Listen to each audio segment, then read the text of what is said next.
It's Mr. Weber, and today we'll be looking at modern story structure.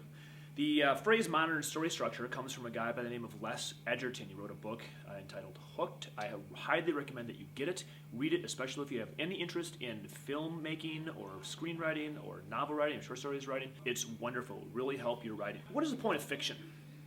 What does fiction do? Think about why you read it. What makes you connect to characters? Think about your own life. I think about stories that I'm able to connect to, characters I'm able to connect to. And usually there's something about their personality. There's some sort of,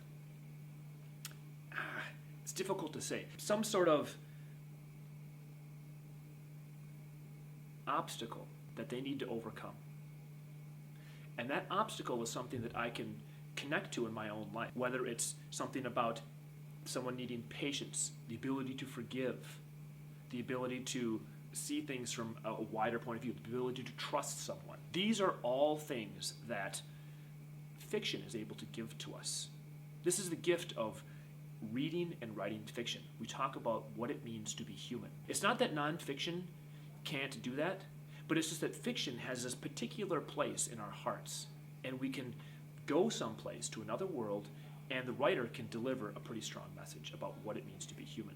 Your readers or your viewers, if you're doing film, are going to be expecting a certain sequence of events to happen to show what it means to grow through being a human.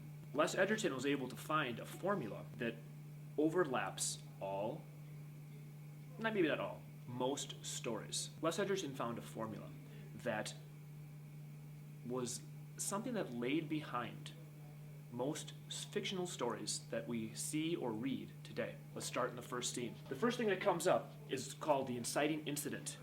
The inciting incident is when something comes into your character's life. It changes them forever. Okay? Usually, a lot of times, it starts small. Think about yourself. All of us have internal flaws. Something where, we need to work on. Maybe it's you've got a short temper.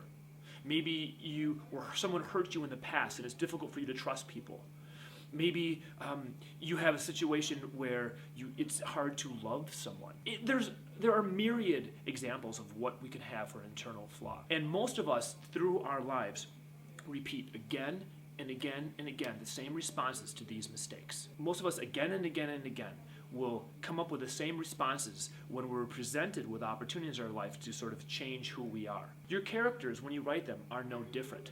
But stories are different because rather than seeing the character's life with a timeline that includes every event from beginning to end, stories, by their nature, only focus on when the changes occur. And so everything else in between, anything that you don't need, is removed. So with the inciting incident, we jump right to the moment when the character is first introduced to some new problem. Like always, because your character is supposed to be human, they will respond to that stimulus in the way they always have. It will create a new problem. Either they solve it and a new problem emerges, or they fail to solve it and it creates a new problem.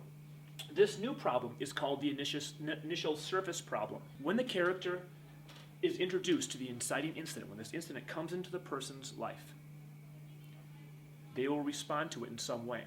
That response will create what's called the initial surface problem. Maybe it's a new problem. Maybe it's a new question, a new mystery to be solved. Whatever it is, it's going to pull the story along. Their response to the inciting incident will be what they have always done, same as it ever was, same as it ever was. And it's because they respond same as it ever was, like most humans do, they are going to keep having problems because they haven't dealt with this internal flaw. After they have the initial surface problem come along and they try to solve that, guess what? They keep trying to respond to their problem the way that they always have. This creates another surface problem, and on and on and on and on. They will continue to experience failure until they are willing or able to face their internal flaw and recognize, and their internal flaw is called the story-worthy problem. They will continue to experience failure in their lives in solving their problems until they are able to solve and face successfully their internal flaw. Once they successfully face and overcome their internal flaw, the story can have resolution. In class, we're going to talk about some examples. They're going to come from you, they're going to come from me, And we will put this formula, Les Edgerton's formula for the modern story structure formula, to the test to see how it holds up. See you soon.